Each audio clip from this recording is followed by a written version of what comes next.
आपण मैंने केबे एई प्लेस टाको जाइछंती कि एइटा कोन भाबुछंती एटा तिब्बत कि नेपाल रे कि भूटान रे अछि ना बरंच एई प्लेसटा आमरी ओडिशा भितरे भुवनेश्वर मात्र 250 किलोमीटर दूर स्थित गजपति जिल्लार जिरांग नामक एक स्थान रे रही अछि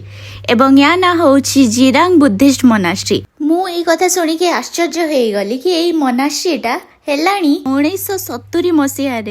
बुद्धिस्ट मॉन्क्स मानक द्वारा एठी स्थापित होइछि। सेही हिसाब रे एठी रहउतबा समस्त लोकल्स मानकर कल्चर आमठू बहुत ही डिफरेंट किंतु एटा ओडिसा रे एमिति भी जगह थिबो बोली मु केबे भाबी नथिली। जिरांग जिबा बाटरे आमे पाइथिलु तप्तपाणी उष्ण प्रसवण जोठी कि वर्ष वर्ष हेलाणी श्री श्री श्री मां कांदुणी देवींकर पूजा करा होउछि एई हॉट स्प्रिंग पाखरे एवं बाटरे गला बेले आमे देखिथिलु बहुत सारा मक्का चाष